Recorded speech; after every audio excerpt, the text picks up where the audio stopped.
Assalamualaikum warahmatullahi wabarakatuh. Alhamdulillahi rabbil alamin. Wassalatu wassalamu ala asyrafil mursalin Sayyidina wa nabiyyina Muhammad ibn Abdullah Rasulil Amin, wa ala alihi wa ashabihi wa man tabi'ahum bi ihsanin ila yaumiddin. Subhanaka la ilma lana illa ma 'allamtana innaka antal alimul hakim. Rabbi shrah li sadri wa yassir li amri wahlul 'uqdatam min lisani yafqahu qawli. Rabbi yassir wa la tu'assir. Rabbi tammim bi khair wa ba'd.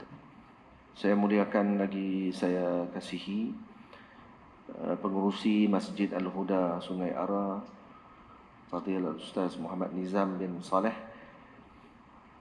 timbalan pengurusi Tuan Imam, Tuan Bilal, ahli jawatan kuasa masjid, seluruh hadirin dan hadirat muslimin dan muslimat, abang-abang, kakak-kakak, adik-adik, para santri, para pelajar yang dirahmati Allah Subhanahu wa taala sekalian, dan juga kepada para pimpinan masyarakat, para guru yang tidak dapat saya sebutkan satu persatu nama-nama yang hadir, tanpa mengurangkan kedudukan dan kebaikan tuan-tuan di sisi Allah Subhanahu wa taala. Hadirin yang dirahmati Allah, kita panjatkan syukur kepada Allah Subhanahu wa taala, dan dikumpulkan kita pada malam ini adalah berkatnya baginda Nabi kita Muhammad sallallahu alaihi wasallam. Karena tanpa penat lelah dan jerit perih serta perjuangan daripada junjungan besar Nabi kita Muhammad sallallahu alaihi wasallam, maka kita semua tidak akan dapat bersama pada malam ini dan tidak akan berkumpul sedemikian rupa. Itu hadirin yang dirahmati Allah, yang perkara pertama sekali adalah yang perlu kita letakkan di dalam jiwa umat Nabi sallallahu alaihi wasallam ini adalah kecintaan dan pengagungan terhadap junjungan besar Nabi kita Muhammad sallallahu alaihi wasallam. Jadi tajuk yang diberikan oleh pihak masjid kepada saya pada malam ini, baginda Rasul sallallahu alaihi wasallam, idola kepada anak muda, dan merupakan satu titik tolak yang baik saya kira dengan pimpinan baru di masjid ini, dan moga-moga dengan permulaan perbincangan kita tentang Sayyidina Rasul sallallahu alaihi wasallam menyebabkan masjid ini akan makmur nanti insya-Allah taala. Dengan kecintaan kepada Nabi sallallahu alaihi wasallam, dengan mengagungkan baginda Nabi sallallahu alaihi wasallam. Hadirin semua tidak perlu bimbang. Orang yang mengagungkan baginda Rasul sekali-kali tidak akan mensyirikkan Allah Subhanahu wa taala. Itu benda yang ma'ruf. Itu benda yang jelas difahami oleh para ulama ahli sunnah wal jamaah. Karena dalam Al-Quran Allah Subhanahu wa taala ketika menyebut, "Qul in kuntum tuhibbunallaha fattabi'uni yuhibbukumullah wa yaghfir lakum dzunubakum." Allah Subhanahu wa taala berfirman dengan menyebutkan dengan lisannya Nabi sallallahu alaihi wasallam, "Qul in kuntum tuhibbunallah." Kalau katakanlah wahai Sayyidina Muhammad sallallahu alaihi wasallam, kalau kamu kalian ini mencintai Allah, fattabi'uni, ikuti aku, kata Nabi. Ikuti Nabi dengan makna mencintai Nabi sallallahu alaihi wasallam. Yuhibbukumullah, maka kamu akan dicintai oleh Allah. Maknanya apa? Mengikuti Nabi, ittiba' an-Nabi sallallahu alaihi wasallam itu tidak akan berhasil melainkan dengan kecintaan. Seorang tidak akan ikut seseorang yang lain melainkan dengan cinta, al-hub. Itu Allah Ta'ala menyebutkan dengan fattabi'uni, ikuti Nabi sallallahu alaihi wasallam, ikuti aku iaitu Nabi sallallahu alaihi wasallam, yuhibbukumullah, kamu akan dicintai Allah. Maknanya mengikuti Nabi hakikatnya adalah mendapatkan kecintaan Allah. Itu. Jadi orang yang mengagungkan Nabi sallallahu alaihi wasallam, mereka tidak akan keluar daripada itar ataupun ruang lingkup yang lebih daripada apa yang telah dilakukan oleh kaum Nasrani kepada Sayyidina Isa alaihi salam. Karena baginda Nabi SAW dijaga oleh Allah Subhanahu wa taala ismah daripada dituduh ataupun disebutkan kepada Nabi dengan sesuatu yang tidak sepatutnya kepada Nabi SAW. Dan kalaupun ada yang menyebutkan, dan kita melihat dalam sirah dan sejarah, tidak ada seorang pun yang mengangkat Nabi kita Muhammad lebih daripada kedudukan baginda Nabi. Maknanya, tidak seorang mengatakan bahawa Nabi itu adalah anak Tuhan. Tidak ada seorang mengatakan Nabi itu Tuhan. Tak ada. Seperti mana kaum Bani Israel terfitnah mereka dengan Sayyidina Isa. Terfitnah mereka dengan Sayyidina Uzair. Dan seumpamanya, sehingga mereka mengatakan bahawa Sayyidina Isa anak Tuhan. Satu lagi pandangan kata Sayyidina Isa Tuhan. Sayyidina Uzair anak Tuhan. Dan seumpamanya. Dan para malaikat Allah dikatakan sebagai banatullah, anak-anak perempuan Tuhan. Sayyidina Muhammad tidak ada seorang pun sebut macam itu. Bermaksud, tak perlu kamu bimbang dengan benda yang tidak dibimbangi oleh Nabi. Karena Nabi sebut dalam hadis, "Inilah akhwafu ala ummati syirk," kata Nabi. Aku tidak bimbang ke atas umatku dengan syirik. Nabi sendiri sebut aku tak bimbang dengan syirik. Yang kita duk sebut dekat umat, jangan syirik, jangan syirik. Macam dengan umat ni memang kaki syirik. Ini adalah perkara yang buruk yang disebarkan oleh orang-orang yang tidak bersanad pengajian mereka, tidak bersambung dengan Sayyidina Rasul SAW. Yang bersambung dengan mereka adalah nafsu.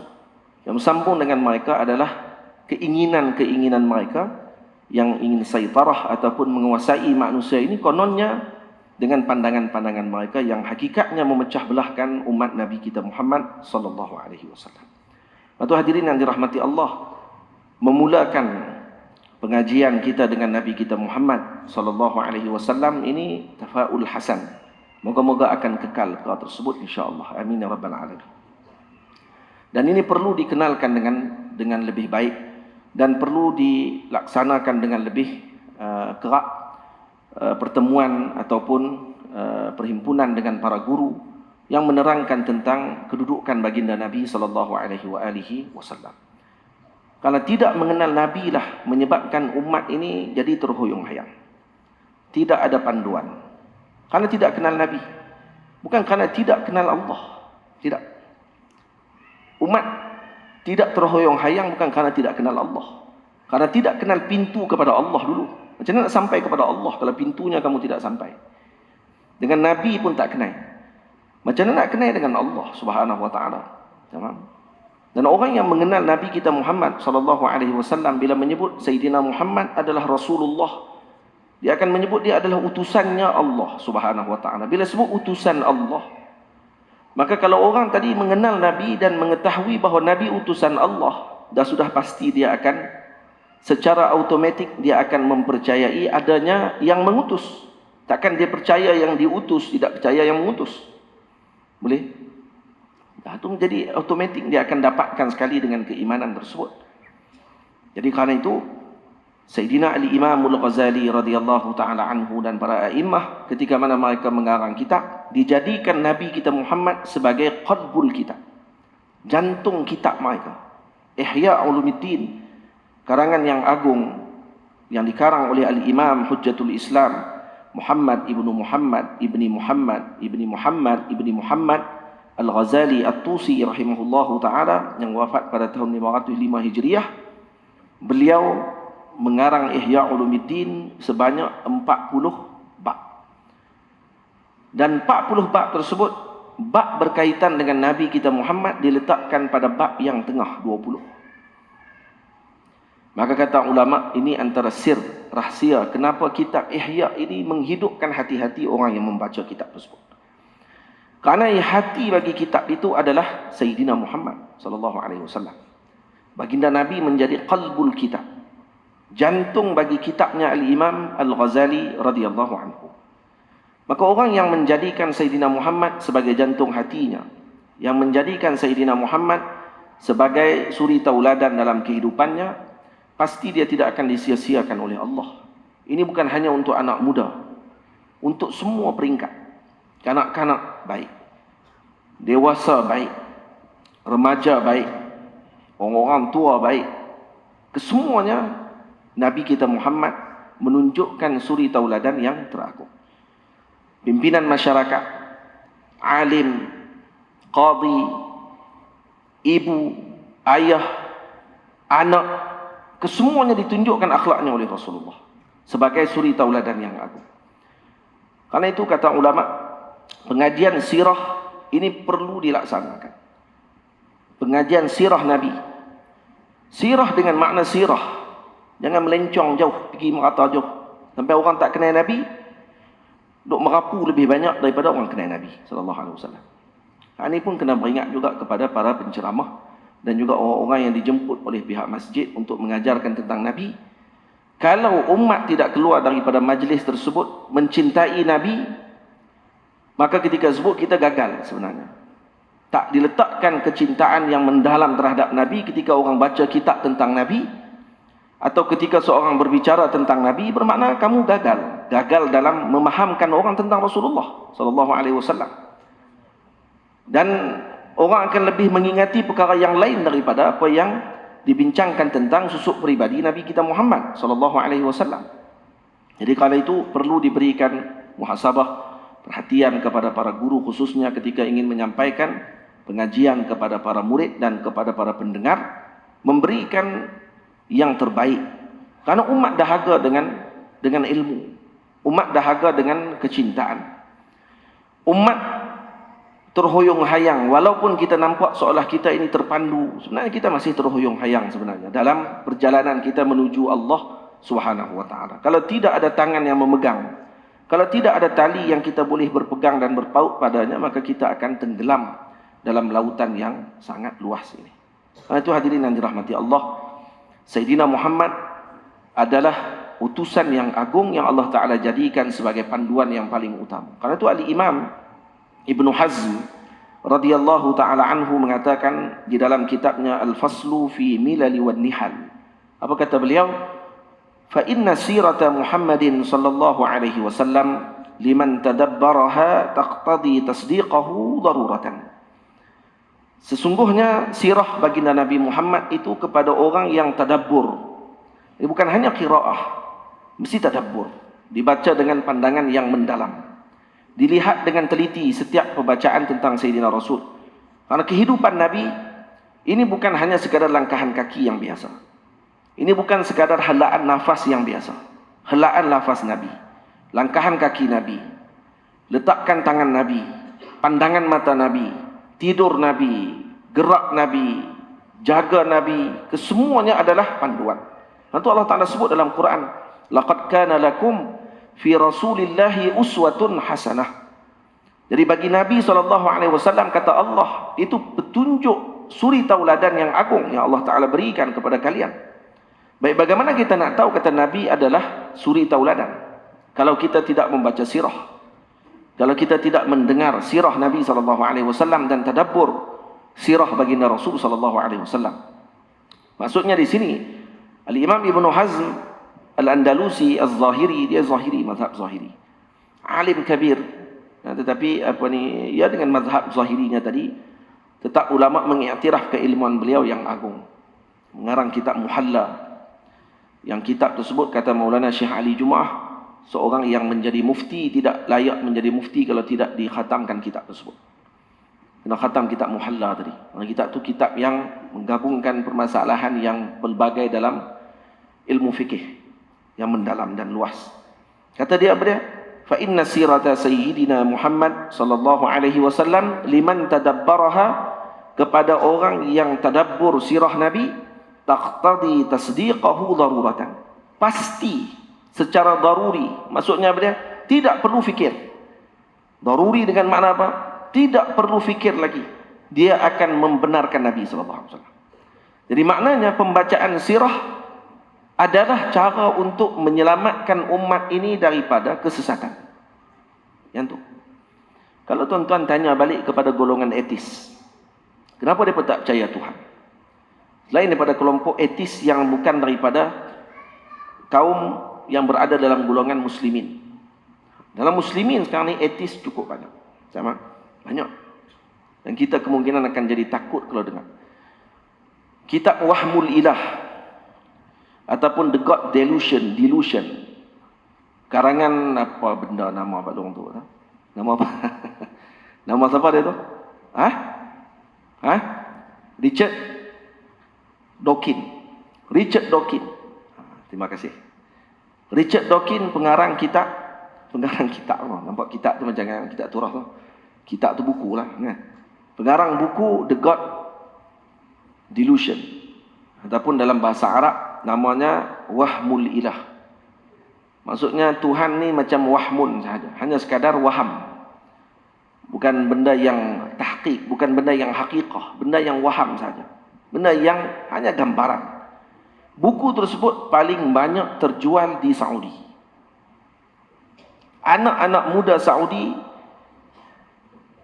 dan dikatakan ni perkara yang mengejutkan, dibuat kajian buku tadi paling banyak terjual di negara Saudi.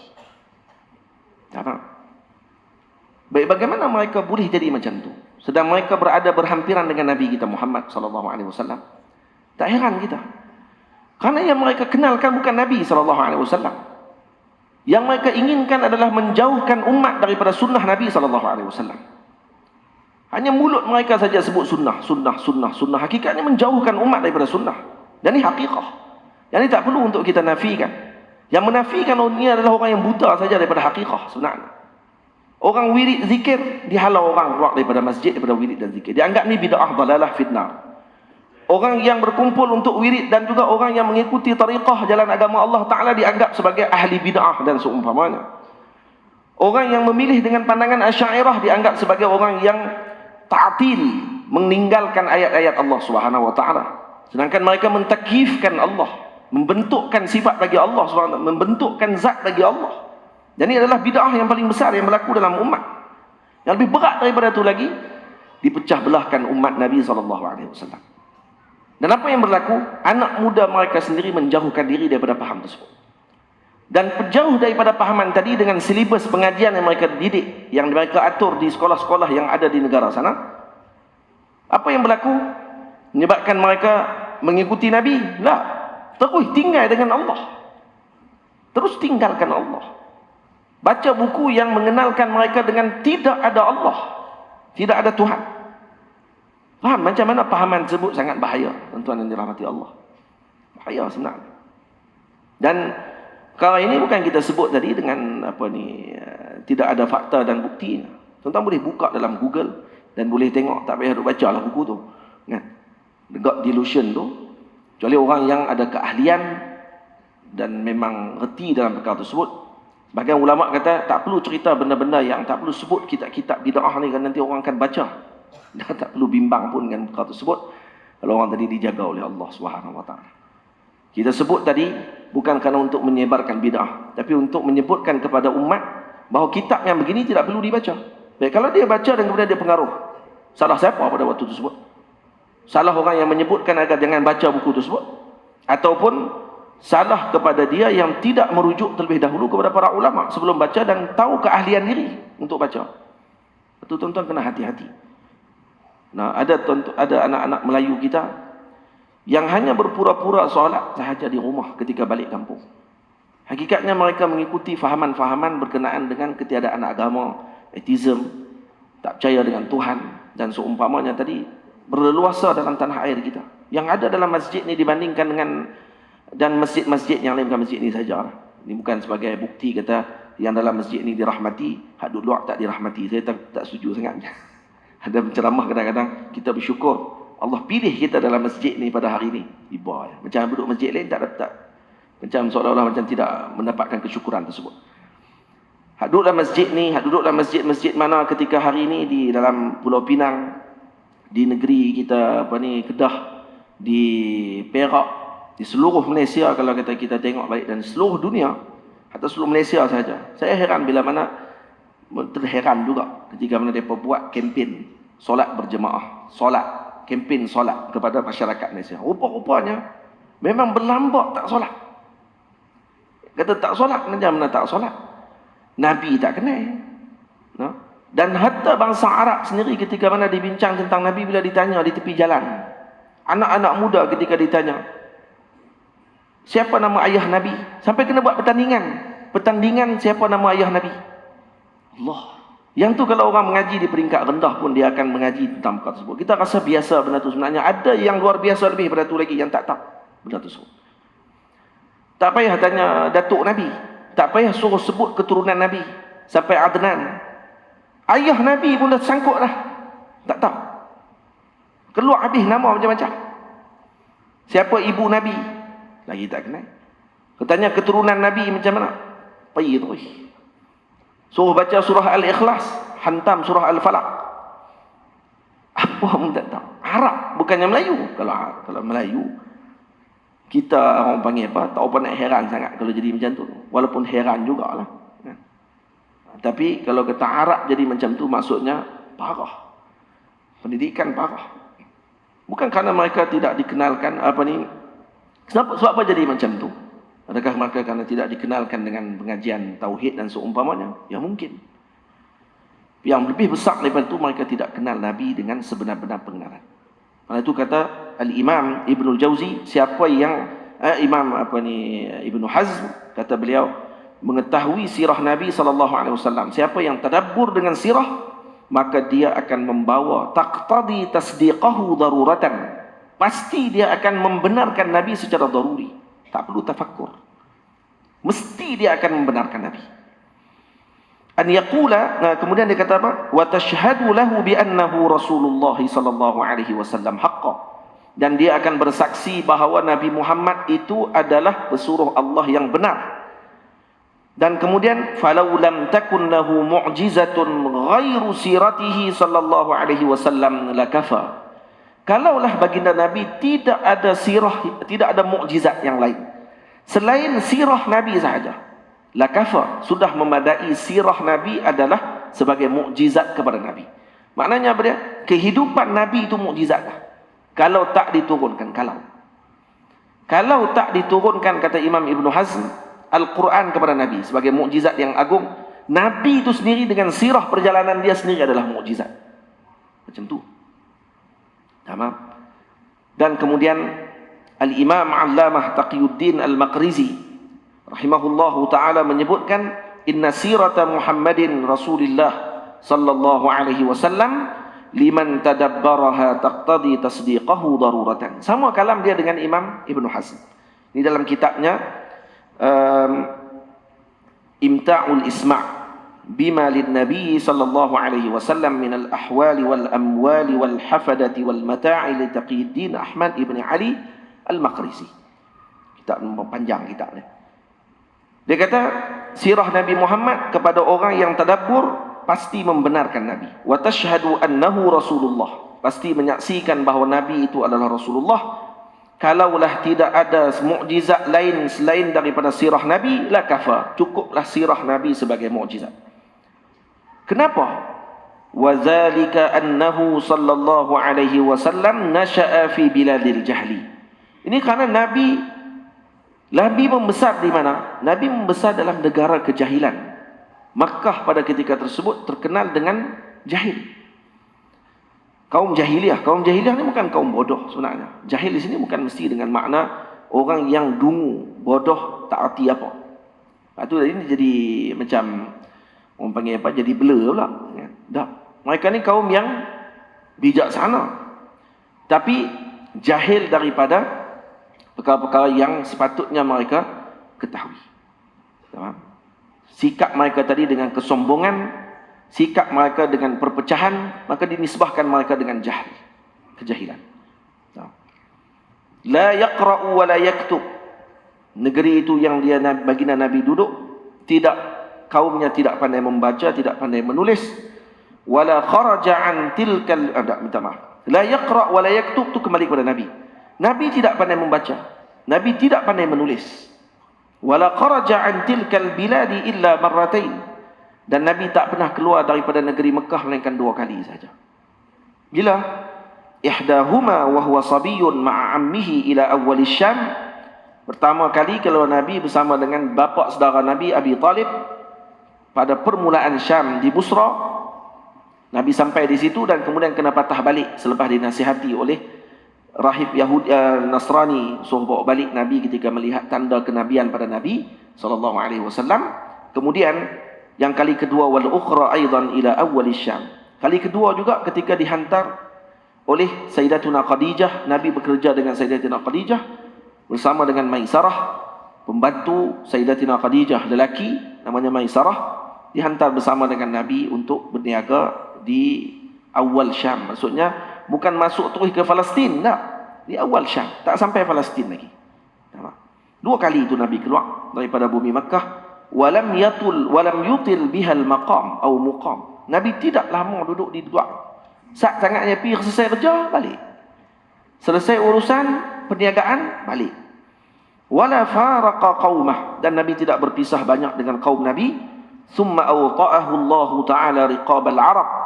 Kemudian Allah menganugerahkan kepada Nabi sehingga Nabi menguasai Arab. Awta'ahu Allahu riqabal Arab, dengan makna Nabi meletakkan tapak kaki Nabi di atas tengkuknya Arab. Maksudnya apa dia? Ini kinayah kepada menguasai Arab. Jadi saya terjemah tu dengan menguasai Arab. Falam tataghayyar nafsuhu wala malat bihi. Dan sikit pun tidak berubah keadaan Nabi, dan Nabi tidak sedikit pun terpengaruh dengan apa yang berlaku dalam kaum Arab. Itu kalau kita baca sirah Nabi, anak muda ketika baca sirah Nabi, dia akan tengok macam mana Nabi dijaga oleh Allah ketika muda. Karena pernah cerita dalam kisah disebutkan Nabi SAW mengembala kambing. Kenapa Nabi gembala kambing? Yang pertama karena sunnahnya para Nabi sebelum diutus oleh Allah, banyakkan mereka dan boleh kata kesemua mereka akan membela kambing, akan mengembala kambing. Karena kambing punya keistimewaan yang tidak ada pada binatang lain. Karena dia degil, manja, macam-macam kainah. Orang yang bela kambing dia akan tahu, dan mereka pun banyak cerita macam-macam kalau bela kambing. Kalau kita duk makan kambing itu kita tak heran. Kita pergi makan senangnya, hanu hak bela. Nak jaga dia, nak rawat kambing tadi dan seumpamanya memang susah depa kata. Dan orang yang bersabar dengan menjaga kambing ni sebagai satu latihan kepadanya untuk menjaga manusia. Yang kedua, Nabi gembala kambing kerana membantu Sayyidina Abi Talib, bapa saudara baginda Rasul, kerana beliau miskin. Anak-anak dia sendiri pun ramai dan dia sendiri kewangan tak cukup. Kadang-kadang dia tidak memaksa Nabi, tetapi kebijaksanaan baginda Nabi sebagai seorang yang faham tentang keperluan, maka Nabi keluar bekerja pada waktu tersebut. Ini sebagai satu panduan kepada anak-anak muda ketika mana mereka melihat ibu dan ayah mereka pada ketika tersebut memerlukan dan sebagainya, maka kalau kata mereka meringankan beban tersebut dengan bekerja, kalau kata tidak mampu untuk belajar. Tapi kalau belajar itu lebih aula. Kalau ibu ayah yang bersabar dengan kemiskinan dan menyerahkan anak mereka untuk belajar dengan para alim ulama, itu insya-Allah akan menjadi modal yang paling besar kepada ibu ayah tersebut, dan tidak akan ada galang gantinya selepas itu. Tapi kalau dah mak pun tak larat, tak mampu dah, anak kena cerdik reti. Seperti mana bijaksananya baginda Rasul membantu bapa saudara baginda Nabi Abu Talib keluar bekerja sebagai pengembala kambing. Dan kemudian waktu duk mengembala kambing, ada teman Nabi SAW yang bagi tahu kepada Nabi, kata ada keramaian. Kamu pernah pergi tak orang Kenuri kahwin Arab pada zaman tu?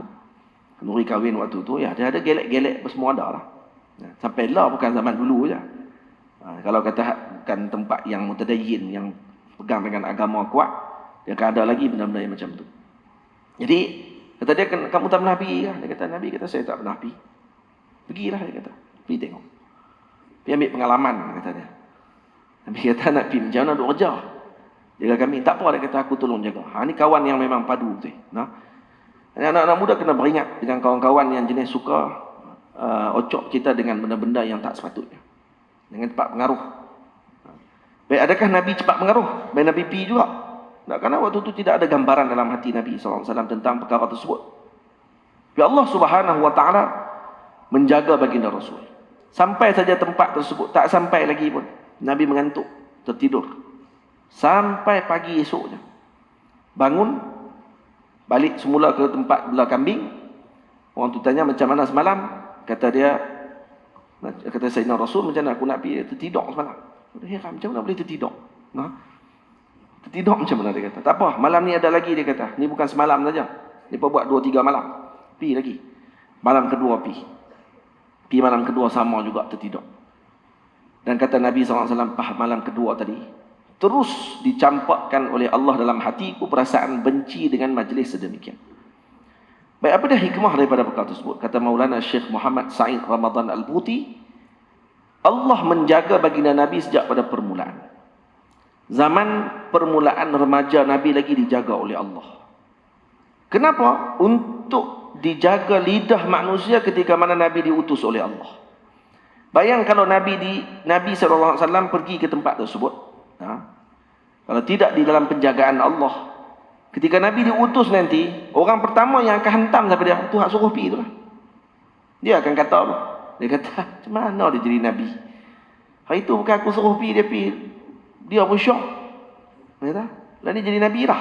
Hai kemah. Dia kata, itu biar aku jadi Nabi, dia kata aku tak pergi. Dia akan kata macam tu. Tapi bila mana mendengar kisah tersebut, tak ada seorang boleh komplain Nabi SAW. Sebab tu anak-anak muda kena banyak fikir tentang masa depan.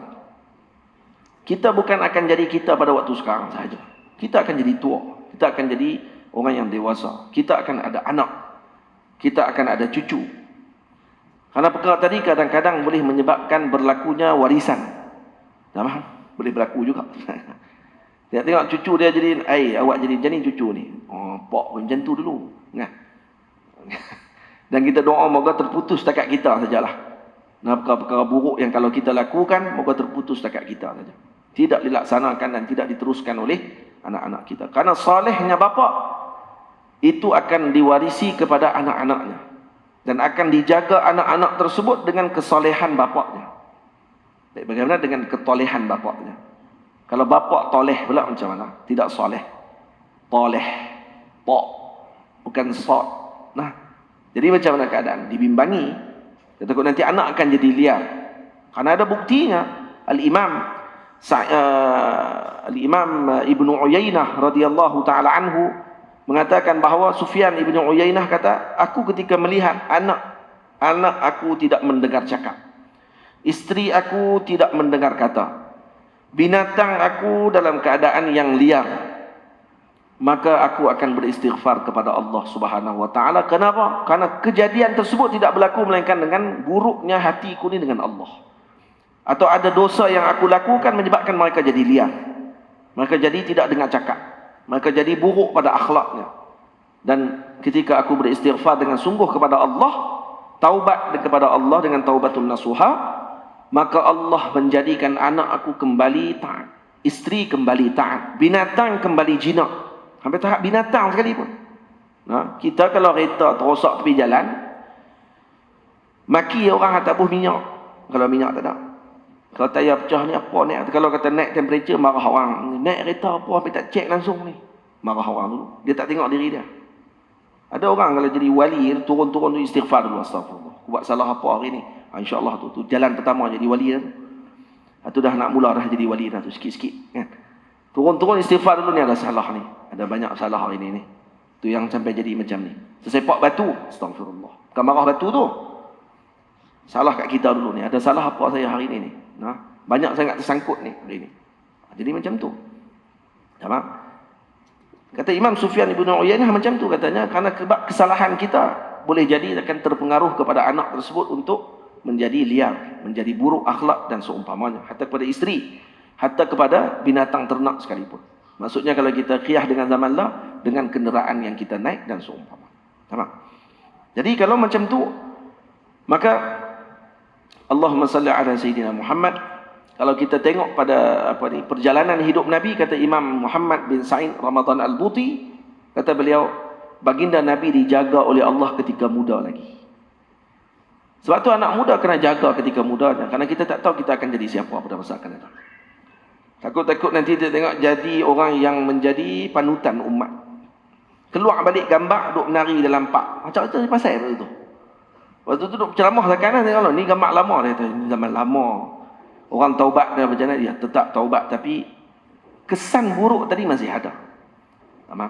Masih lagi akan kekal dan ada dalam jiwa umat tersebut. Terhadap ataupun orang yang tidak akan percaya dengan credibility orang yang bercakap tersebut. Moga Allah lindung dan jaga aib kita, amin ya rabbal alamin. Itu kita mohon kepada Allah Subhanahu wa taala. Di sini azan dulu kan macam mana?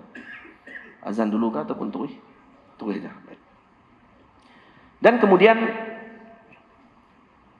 kata imam lagi, walam yutil bihal maqam wala faraqa qaumahu summa awta'ahu Allah. Baik, baca dah. Wa mata sallallahu alaihi wasallam wa dir'uhu marhunatun fi awsa'in min sya'irin.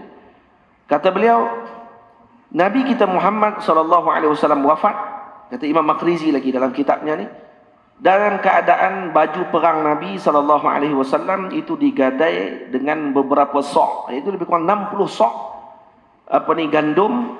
Syair ni bukan gandum, syair adalah bali. 60 gantang bali yang digadaikan dengan baju perang Nabi sallallahu alaihi wasallam sebelum Nabi wafat setahun.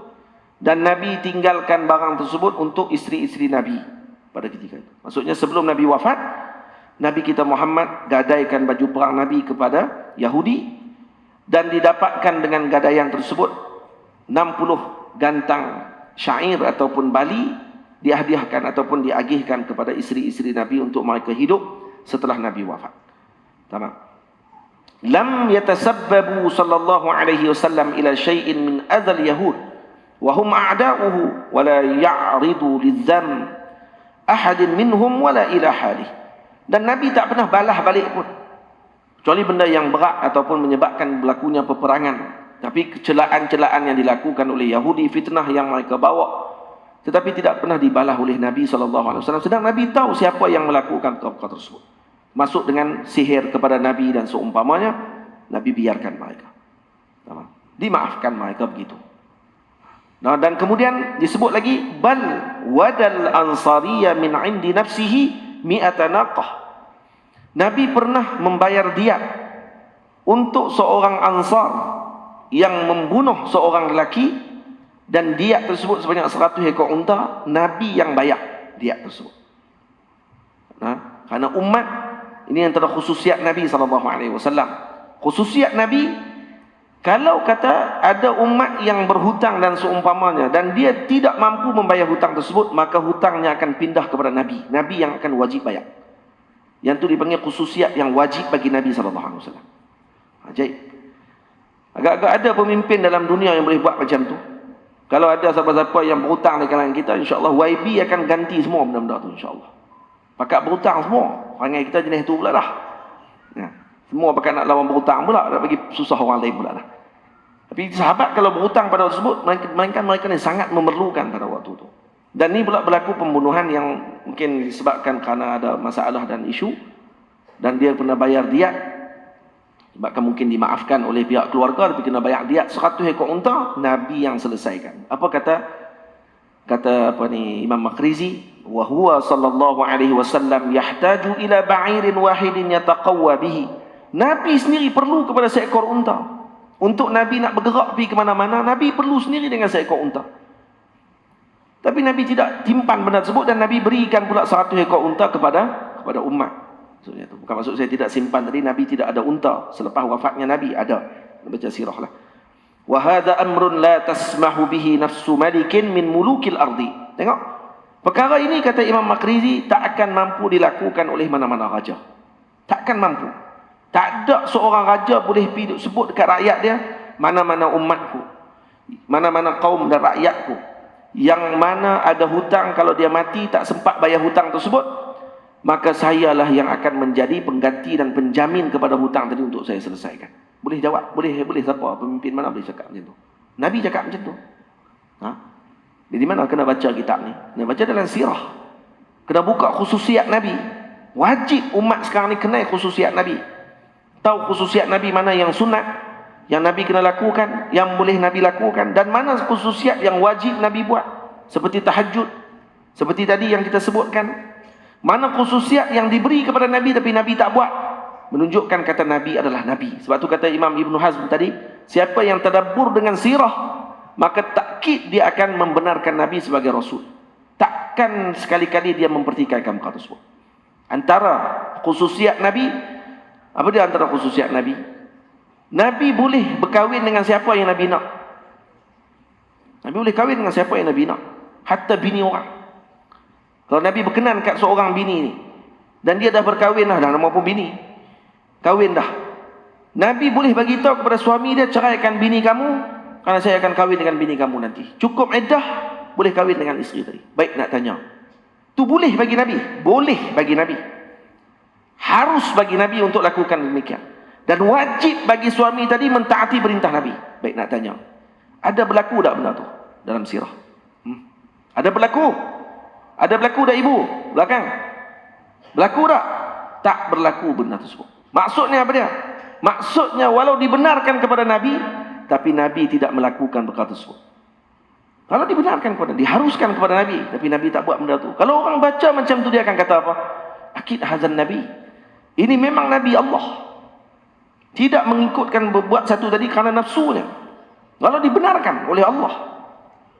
Dan ini sya'nu sufi. Orang-orang sufi macam ni maksudnya. Bukan hanya sekadar dengar saja ada rukhsah, buat terus.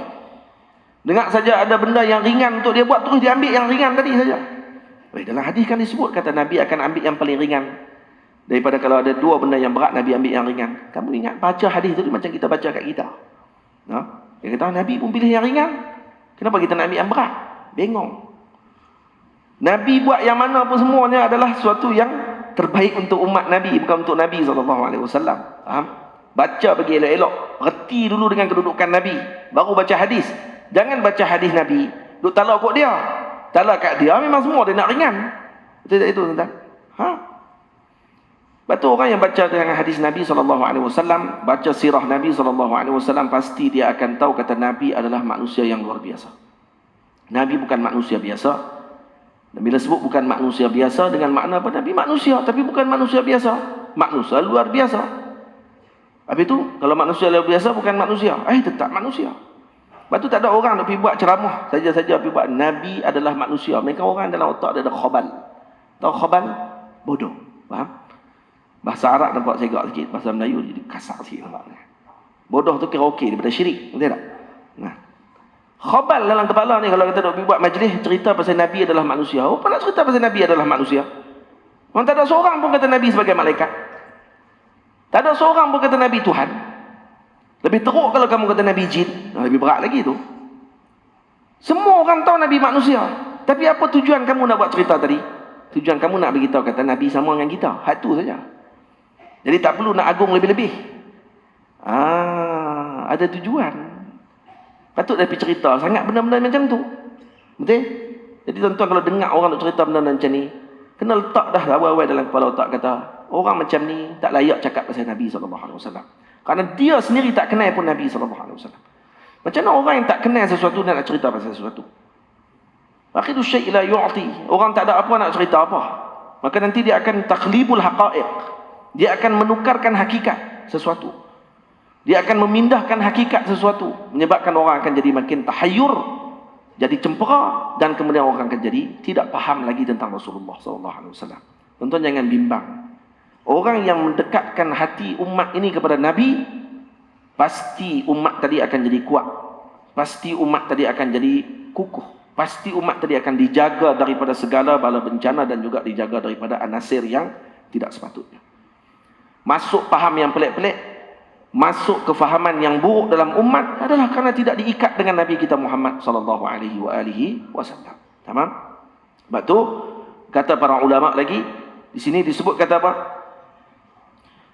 Al-Imam Al-Jalil Zainul Abidin Ali ibn al-Husain ibni Ali ibni Abi Talib radhiyallahu anhu wa an abihi wa jaddihi annahu qala, siapa Sayyidina Al-Imam Zainul Abidin Ali bin Husain? Al-Imam As-Sajjad nama beliau, digelar As-Sajjad kerana banyaknya sujud kepada Allah. Tamam? Al-Imam Ali Zainul Abidin radhiyallahu taala anhu, cucu Nabi kita Muhammad sallallahu alaihi wasallam, berada di Madinah Al-Munawwarah. Seorang yang faqih, sufi, alim, nasik, sajjad, digelarnya Sajjad.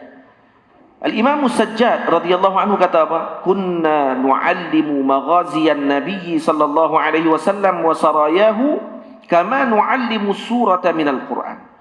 Kami mengaji sirah Nabi dan juga berkenaan dengan peperangan Nabi sallallahu alaihi wasallam seperti mana kami belajar tentang surah dalam Al-Quran. Faham? Maksudnya mengaji tentang sirah macam mengaji surah dalam Al-Quran. Dihafalkan macam kami hafal Al-Quran. Diingatkan kami dengan perkara tersebut. Macam tu sekali. Al-Imamul Kabir Muhammad ibnu Muslim ibni Shihab az-Zuhri alimul Hijaz wa Syam, dia kata apa? Fi ilmil maghazi ilmul akhirati wad dunya. Dalam ilmu maghazi, ilmu peperangan Nabi dan sirah Nabi, padanya ilmu dunia dan akhirat. Dan kemudian disebutkan lagi oleh Imam Ismail ibn Muhammad ibn Sa'ad ibn Abi Waqqas. Ini cucu kepada Sayyidina Sa'ad bin Abi Waqqas. Kata beliau, "Kana abi yu'allimuna maghaziya Rasulullah sallallahu alaihi wasallam wa ya'udduha alaina." Ayah kami, kata Ismail bin Muhammad. Ismail bin Muhammad, Muhammad ayah Ismail, Sa'ad Muhammad anak pada Sayyidina Sa'ad. Jadi Sayyidina Sa'ad bin Abi Waqqas adalah datuk beliau. Datuk kepada Ismail. Katanya ayah kami itu Sayyidina Muhammad bin Sa'ad bin Abi Waqqas. Ayah kami mengajarkan kami dengan sirah wa ya'udduha alaina, dan diulang kepada kami. Dan disuruh kami ulang. Wa sarayahu, dan diceritakan tentang sariyah. Sariyah beza dengan ghazwah. Ghazwah maksudnya perang yang Nabi ikut. Saraya adalah perang yang Nabi tidak ikut. Perang Nabi ikut lebih kurang 27 perang, dan juga yang Nabi tidak ikuti lebih kurang dalam 60 lebih perang. Semua itu ditulis oleh para ulama, nama-nama perang-perang tersebut. Karena itu kata ulama, Allah Ta'ala bersumpah dalam Al-Quran, wal asr innal insana lafi khusr illa alladhina amanu wa amilus salihat wa tawasaw bil haqq wa tawasaw bis sabr. Al-asr, Allah sumpah dengan masa. Al-asr tadi ini masa apa? Sebagian ulama kata al-asr tadi adalah asrun nubuwah, asrun nabi, zamannya Nabi SAW. Karena itu zaman yang paling terbaik. Nabi diutus oleh Allah kepada kaum Arab dan kaum muslimin seluruh umat dan seluruh alam. Wa ma arsalnaka illa rahmatan lil alamin. Berapa tahun? Berapa tahun diutus? Berapa? Ayah tanya orang lagi. Tanya dekat santri. Berapa tahun? Asim? 23 tahun. Lebih kurang. 23 tahun. 23 tahun alam ini bercahaya. Terus daripada mulanya gelap, datang cahaya hanya dengan 23 tahun hidup Nabi SAW. Nabi diutus umur 40, Nabi wafat umur 63 dalam pandangan kebanyakan para ulama. Khilaf, ada kata 61, ada kata 62, ada kata 63. Mengikut kepada kiraan, mengikut kepada kiraan kalender yang telah disusun oleh para ulama. Tamam. Jadi 23 tahun. Kalau lah ni maksudnya 23 tahun, kalau kita umur 20, kalau umur 15 balik, umur 23 tahun jadi umur berapa? Jadi 38. Dalam tempoh 23 tahun kita buat apa? Wah, umat ni jadi bercahaya ke dengan keadaan kita? Kejiran pun cempera kalau kita ada. Nah, ke semua duk berharap kita tak ada. Macam mana? 23 tahun Nabi, apa yang berlaku? 23 tahun tersebut Nabi mengikuti 27 peperangan. 23 tahun tadi Nabi menghantar delegasi peperangan sebanyak 60 lebih delegasi, ataupun dipanggil batalion. Ada batalion yang kita maksudkan ni bukan mesti ribuan. Ada satu batalion, seorang saja batalion. Nama batalion tapi dia seorang saja pi. Kalau tuan-tuan baca dalam sirah Nabi, ada sahabat Nabi yang dihantar oleh Nabi SAW pergi bertemu dengan ketua tentera perang. Waktu ketika nak pergi itu, mereka ni ada ribuan dia punya tentera. Nabi kata, siapa yang nak bawa mai kepala kawan tu? Karena dia telah menyakitkan Allah dan Rasul SAW. Sahabat ni angkat tangan, saya ya Rasulullah, saya akan pergi. Seorang dia pergi. Dia pergi tengok tentera ramai. Pergi seorang-seorang. Pedang pula nak boleh bawa. Kalau bawa pedang pergi awal-awal, jam lah. Jadi pergi buat macam mana? Pergi kosong tangan. Sampai dekat tempat perang, mereka pun pakai mai kepung dia. Dia kata, saya adalah pengikut Muhammad. Tapi dia minta izin dah, ya Rasulullah, saya mohon izin terlebih dahulu.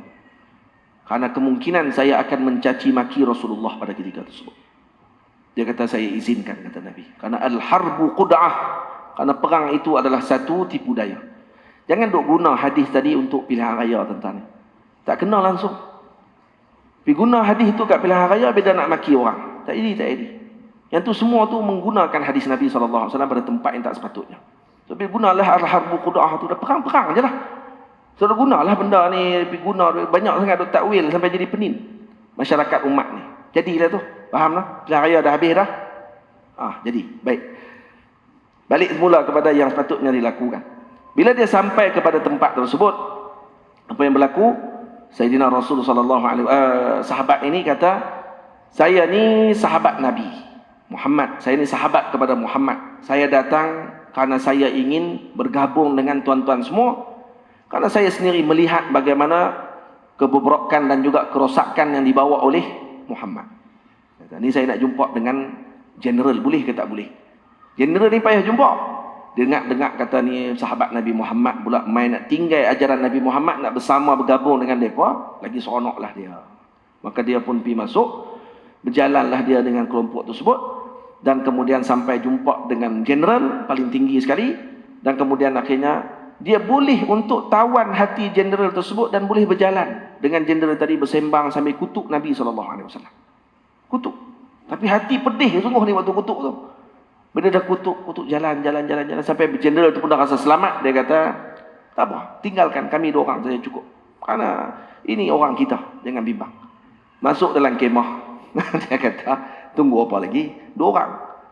Dan 2 orang pun, nama pun general. Tuan-tuan, general dulu bukan boroi. General dulu, kalau dia tak jadi general, tuan-tuan, kalau kata dia pun tak padu, masa boleh jadi dia jadi general? Kata dia pun jenis silat paling bawah sekali peringkat, tiba-tiba dia nak duduk ke atas sekali. Takkanlah panglima ni nak bagi duduk, dia kata. Mestilah dia sakan lagi. Dan sahabat ni juga orang yang sangat kuat dan hebat. Ditariknya pedang jenderal tersebut dan dipancung seketika tu juga putih kepala. Tuan-tuan kalau dengar cerita tu, dia kata senang je dia pancung. Tak pakar ke dia ni? Awak elok kan? Dah nama pun yang pancung pun pakar je. Dia tak pergi seorang. Dan dia ambil kepala tersebut, dibalut dalam kain, dan bawa keluar daripada tempat tersebut. Katanya dia berjalan pada waktu malam dan bersembunyi pada waktu siang, dan tentera yang ribuan tadi cari dia sepanjang hari tersebut. Sampailah dia di depan Nabi SAW dan dilemparkan kepala tadi, diletakkan di depan Nabi, dan Nabi mendoakan kebaikan kepada beliau karena apa yang telah beliau lakukan. Tuan-tuan, dia pergi berapa orang? Seorang. Itu salah satu syariah yang Nabi utus, seorang saja pi. Kalau kita baca dalam sirah, kita akan melihat kekaguman yang luar biasa terhadap perjalanan kehidupan para sahabat Nabi ridwanullah alaihim ajma'in. Kena baca. Dan tengok macam mana ulama dulu kata apa? Kami diajarkan dengan sirah, dengan maghazi, dan diulang-ulang perkara tersebut sehingga ayah kami mengatakan, ya baniya, hadhihi ma'athiru abaikum fala tudayyi'u zikraha. Ini adalah tinggalan, ini adalah ingatan nostalgia kepada bapak-bapak kamu, ini kebanggaan kami, maka jangan kamu sia-siakan dia. Dan ini diulang kembali kepada kita semua hadirin yang dirahmati Allah. Berapa banyak sistem pendidikan kita yang mengabaikan sirah Nabi SAW. Sirah Nabi jangan diajar waktu kecil saja. Sepatutnya setiap tahun di sekolah perlu diajar sirah. Bukan hanya pengajian waktu kafar. Karena berapa banyak bapa tak hantar anak ke kafar. Kafar dia kata tak wajib, tak pi. Tapi anak dia kalau tak boleh kira, tak boleh cakap bahasa orang putih, yang ni dia kalut.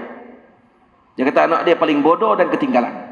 Kalau anak dia tak boleh baca Quran, tak kenal Rasul SAW, dia kata anak dia alhamdulillah, insya-Allah nanti kalau mati, insya-Allah kalau tanam di kubur, orang baca talqin, tak apa, jangan bimbang. Dia ingat boleh jawab, dia kata 5 aja soalan, jangan bimbang. SPM teruk lagi. Buat elok. Dia ingat senang nak jawab soalan tu. Soalan tu bukan jawab dengan lidah. Soalan tu bukan jawab dengan cerdik. Berapa banyak doktor yang ada PhD pun kalau masuk dalam kubur, kalau tak selesai yang tu, tak akan boleh jawab soalan tu. Walau kamu paling cerdik dalam muka bumi Allah Ta'ala.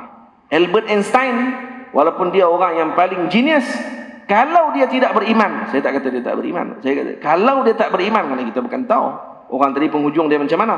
Kalau dia tak beriman, masuk dalam kubur, dia akan dapat apa waktu tu? Dia tak akan boleh jawab walaupun teori yang dia bawa keluar. Menentang apa teori apa, Alif Najmi? Teori apa? Apa dia?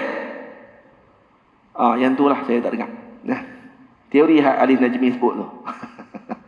Teori Einstein tu kalau keluar, tetap malaikat takkan kagum pun dengan teori itu. Faham? Kamu boleh jawab dengan 5 soalan yang ditanya tu. Dan ada orang yang tak ditanya pun dengan 5 soalan. Ada yang malaikat main tengok dia saja. Main tengok saja. Tengok. Tak ada soalan? Dia pula tanya. Tak ada soalan? Tak. Main nak tengok saja. Malaikat kata. Nak tengok inilah orang yang kami tunggu. Kerana ini sangat cinta kepada Nabi kita Muhammad SAW. Hanya kerana itu saja. Ya Rabb. Dan ada orang yang ditanya dalam kubur, kata ulama, dikeluarkan surah, gambaran, lalu ditanya, man hadha? Siapa ini? Maka orang tu akan jawab, hadha sayyiduna Muhammad sallallahu alaihi wasallam. Ini Rasulullah. Maksudnya ni orang ni kenal dengan Rasul sallallahu alaihi wasallam. Habis soalan, tak tanya dah. Malaikat teruskan, assalamualaikum, terus pergi. Tamam. Kenapa? Karena kenal Nabi. Jadi kenal Nabi bukannya benda kecil, tuan-tuan yang dirahmati Allah. Ada orang dengan sebab kenal Nabi saja, malaikat mai tak tanya soalan. Tanya dia kerana dia kenal Nabi. Mai tengok saja. Malaikat mai tu kenapa? Kerana tugas dia kena mai. Jadi bila dia mai, selesai kerja dia. Tak perlu tanya soalan. Sayyidina Umar antara orang yang tidak ditanya soalan, malah dia pula yang bagi nasihat, kata para ulama, kepada Munkar dan Nakir. Dia yang bagi nasihat. Bila Munkar Nakir datang kepada Sayyidina Umar, Sayyidina Ali radhiyallahu anhu meriwayatkan kisah ini, disebut dalam kitab Nurul Zalam, syarah kepada Aqidatul Awam. Sayyidina Ali mengatakan, aku mendengar apa yang telah dibicarakan oleh Sayyidina Umar dengan Sayyidina Munkar dan Nakir. Dengar tu. Heran? Pelik? Ada orang buat pelik. Mana? Dengar. Lah, bukan hang, Sayyidina Ali. Kalau hang kami pelik lah. Kera lembu pun dengar, tuan-tuan.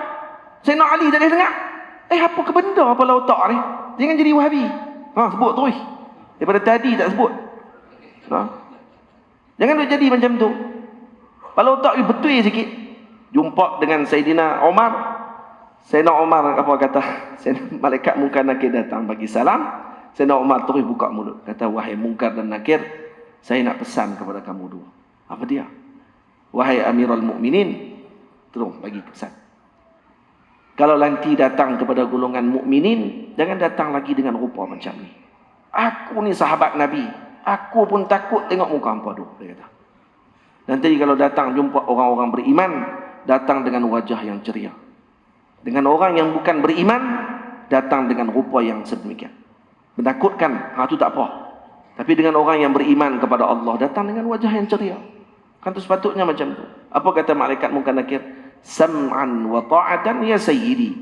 Dengar dan taat wahai tuanku. Assalamualaikum. Ini kata Sayyidina Al-Imam Nawawi Jawi radhiyallahu anhu dalam kitab beliau, ada orang yang malaikat tak tanya soalan. Dia yang tanya soalan dan dia yang bagi nasihat pula kat malaikat. Antaranya Umar Ibn Al-Khattab radhiyallahu ta'ala anhu. Siapa ini? Ini sahabatnya Nabi SAW yang agung. Baik, bagaimana dengan Nabi Muhammad SAW? Jangan dengan Nabi Muhammad. Kalau Sayyidina Umar sedemikian rupa, bagaimana Sayyidina Abu Bakar radhiyallahu anhu? Lebih-lebih lagi lah kedudukan dan kemuliaan yang agung. Dan kita tidak akan mengenal perkara tersebut melainkan kalau kena diceritakan dengan adab yang tinggi ketika bercerita tentang para sahabat Nabi ridwanullah alaihim ajmain. Saya tidak mau bercakap panjang, tuan-tuan rahmati Allah. Saya pun faham. Nah, tuan-tuan pun ada urusan dan kerja dan seumpamanya. Karena kalau bercakap panjang dan kemudian lari daripada hadaf dan tujuan asal untuk kita fahamkan umat. Dan kurang-kurangnya malam ni, ibu ayah, abang, kakak-kakak boleh faham kata perlunya sirah Nabi dipelajari. Karena Rasulullah nak dijadikan idola, tidak mungkin kalau tidak kenal. Tak mungkin kenal Nabi kalau kata tidak dipelajari sirah. Mesti belajar sirah. Alangkah indahnya kalau kata silibus pendidikan di tanah air kita ini bermula daripada umur dini kecil sampailah ke menengah dan universiti, wajib mempelajari sirah Nabi SAW. Wajib mempelajari khususiat Nabi Muhammad SAW. Wajib mempelajari syama'il Nabi Muhammad SAW. Wajib mempelajari fadail Nabi Muhammad SAW. Seperti mana mereka mampu untuk menyusun sistem pendidikan Malaysia tersebut dengan pengajian matematik daripada sekolah kecil sampailah ke universiti dengan silibusnya. Apakah salahnya kalau kata disusun pula silibus sirah? Bukan dalam pendidikan yang bersifat boleh dipilih. waktu petang dan seumpamanya. Tak pengajian yang teras, dikenalkan terasnya dengan Rasul sallallahu alaihi wasallam, maka insya-Allah umat ini akan terpimpin nanti. Umat terpimpin secara tidak langsung. Tak perlu pun lebih-lebih baca tentang Nabi saja. Kalau tengok dalam kisah kalam-kalam para sahabat dan para ulama yang kita bacakan tadi, kesemuanya mengatakan ibu ayah kami hanya mengulang cerita sahaja kepada kami tentang Nabi. Mengenalkan dan menyebutkan kami tentang Nabi. Menyebutkan kami tentang akhlaknya Nabi. Macam tu selalu. Ni ada satu kitab yang saya pegang di tangan ini, kitab ni. Ma'dubatun Nabawiyah fi adabil hayatil yaumiyah. Ini cerita macam mana Nabi pakai baju, macam mana Nabi Nabi makan, macam mana Nabi melawak, macam mana Nabi pergi ke kenduri kahwin. Semua ada cerita dalam ni. Macam mana nak makan pun cerita. Bayangkan ibu ayah semua kalau kita duduk tengah makan, anak dan keluarga kita waktu tu menyebutkan macam mana Nabi makan, ayah. Kalau tanya macam tu balik. Kami dah mengaji dah pasal Nabi, tapi tak masuk lagi bab makan. Nabi makan macam mana? Kalaupun dia tengok kok ayah dia makan macam ni, makan dengan makan nasi buah dengan 5 jari, berat macam tu. Tu anak dia tanya. Kami mengaji dengan Syama'il, Nabi makan 3 jari, ayah makan 5 jari, macam mana ayah? Apa itu ayah dia? Ayah kena jawab macam inilah. Yang kamu mengaji itu baru matan, ada syarah. Syarah tak mengaji lagi. Syarah dia ada, Al-Hasyah Bajuri ada bahan, baru padu. Baru pak yang padu. Inilah bahan. Budak-budak memang macam tu. Dia akan cepat komplain dulu. Macam Wahabi ya. Macam tu kan. Dia suka komplain sebab dia tahu tamatannya. Tang syarah dia game. Tu dia suka komplain dulu. Dia main-main tengok kalau kita lah makan nasi kat rumah, dia tengok tak baca bismillah terus rubuh dalam mulut. Anak kita kata, ayah baca bismillah dulu. Anak kita tak tahu ada bismillah sir. Bismillah. Tak dengar suara. Yang dia duduk di sekolah, bismillahirrahmanirrahim. Allahumma baca ramai-ramai. Itu dia ngaji di sekolah. Dia nak ayah dia buat macam tu juga. Macam Wahabi, sebiji panggil. Panggil macam tu. Wahabi dia tahu hak tu dulu. Lepas dia balik-balik dia komplain orang tu. Lepas tu dia besar. Dia tahu. Rupanya ada bismillah senyap no. Faham tak? Orang ni makin tinggi, makin kurang dia punya ingkar. Faham tak? Makin banyak kantung dia penuh, makin kurang dia duk tengok kekurangan pada orang lain. Kantung dia dah penuh. Jadi dia nak masukkan hak lain pun dah tak cukup. Dia nak cari pula kelemahan orang. Buat apa? Tak. Tapi orang sikapnya kalau kata ni bid'ah, yang ni bid'ah dan semuanya kita kata ma'zur. Kenapa? Karena idza qatabahumul jahilun qalu salama. Faham? Orang jahil cakap dengan kita kata qalu salama. Salama maksud dia sejahteralah ke atas kamu. Gilah. Suruh sembang panjang. Maksudnya pada Allah Ta'ala sendiri bagi kita dalam Quran, kalau orang macam ni bercakap, apa yang kata kita jawab? Salama. Maksudnya apa dia? Tak payah berdebat. Salama. Jadilah. Maksudnya. Sekali itu aja. Bukannya idza qatabahumul jahilun qaidhu fil maktab kallim ma'ahu tawilan, cakap panjang dengan dia, lepas tu debat dengan dia, keluar ayat Quran. Tak. Allah Ta'ala kata sikit aja. Qalu salama. Hatu aja. Bid'ah. Syukran. Assalamualaikum. Itu ya Bu. Boleh faham tak? Tak perlu banyak-banyak. Panjang-panjang pun buang masa kita. Kenapa? Karena dia dah ada dalam kepala otak dia doktrin yang dia memang dah takkan terima dah yang kita sebut pun pada waktu sebut. Tapi kita hanya tugas kita menyebutkan. Karena umat ini adalah seperti cawan ni. Dan cawan ni kalau dia kotor, masuklah ayat sebersih macam mana pun tetap akan dipandang kotor pada waktu sebut. Maka apa yang perlu dibuat? Perlu dicuci dulu. Sama ada cuci tadi dengan dimasukkan sabun, dia akan cuci terus. Ataupun dimasukkan air yang banyak diulang dan akhirnya akan keluar kotoran tadi dengan sendiri. Yang penting dibanyakkan kepadanya dengan masukkan dengan mutlak tadi. Air mutlak tu yang dimasukkan dengan banyak, insya-Allah akan jadi elok. Tapi kalau cawannya dah elok, dimasukkan dengan air mutanajis, tetap akan jadi mutanajis juga semua. Faham tak? Faham gambaran tu? Moga-moga Allah Ta'ala jaga masjid ini dan diberikan kebaikan kepada seluruh ahli jawatan kuasanya untuk meneruskan program di masjid ini dengan baik, insya-Allah. Dan saya pesan satu saja nasihat saya. Kadang ada pihak JK Masjid bila mana teringin nak jemput orang panggil, nak main ramai dan seumpamanya, kadang-kadang kita orang panggil agak terkesan juga dengan dengan orang panggil macam mana nak cakap bahasa yang lebih lembut sikit. Terkesan juga dengan trend semasa. Suka panggil artis, suka panggil orang nak jemput, nak bagi orang ramai. Sebenarnya tuan-tuan yang dirahmati Allah, zaman orang nak mengaji sebenarnya. Orang nak belajar. Jemput para alim ulama sudah memadai. Faham? Dan jemput artis tadi untuk mendengar pengajian tersebut. Itu lebih baik. Dan saya tidak menafikan untuk mereka juga bercakap untuk dakwah dan seumpamanya. Kalau dakwah ni milik semua, tidak ada masalah. Tapi ketika diberikan tempat yang tidak sepatutnya untuk dibicarakan berkenaan dengan masalah hukum hakam, ataupun nanti dia akan melajak naik sampai ke mula-mula dibagi dulu untuk cerita dakwah, dan akhirnya nanti orang akan tanya soalan, dan kemudian dia pula pandai jawab soalan. Dia tak erti nak jawab, tak erti nak jawab, saya tak tahu. Akhirnya terus jadi, daripada 2 hari saja berubah terus jadi ustaz. 3 hari berubah jadi syekh. 4 hari jadi tak tahu jadi apa lah. Syekhul Azhar kot. Itu. Hanya kerana sebab tu saja. Ya, kita baik sangka, kita bersikap dengan mereka dengan sikap yang baik, itu bagus. Tapi bukan sikap yang bagus ketika mana kita meletakkan sesuatu bukan pada tempatnya. Yang penting ikhlas kerana Allah Taala, dan hadirin semua juga memberikan sokongan yang terbaik kepada pihak masjid dan AJK-nya untuk melaksanakan program-program yang baik, dan terus dengan solat jemaah di masjid dan mengimarahkan masjid ni. Saya dulu datang dah sekali masjid ni, sekali itu dah, lepas tu tak panggil dah. Sekali itu saya main. Masa tu masjid lama. Masjid lama lagi masa tu. Saya ingat lagi saya bahas tentang Ashabul Kahfi. Cerita pasal Ashabul Kahfi dalam surah Al-Kahfi. Cerita bab tu. Ada forum kalau tak silap saya. Forum kan, jangan forum kalau tak silap saya. Lama dah. Saya minta ingat kat mana kawasannya. Kalau ni masjid lama dulu, masjid lama belakang kat sini ni. Sini kan? Sini. Mungkin kat tepi ni dulu. Saya pernah duduk dah dulu. Sekali itulah, lebih kurang dalam 6-7 tahun yang lepas. Dan alhamdulillah hari ini dapat bersama dengan tuan-tuan semula pada hari ini, dan moga-moga Allah Taala memberikan kekuatan kepada semua yang hadir, dan juga khusus kepada pihak masjid dan AJK-nya, pengurusi dan seluruh yang bersama dengan beliau, diberikan oleh Allah dengan kekuatan dan kebaikan. Saya mohon ampun, mohon maaf kalau ada terkasar bahasa, tersilap dalam bicara saya.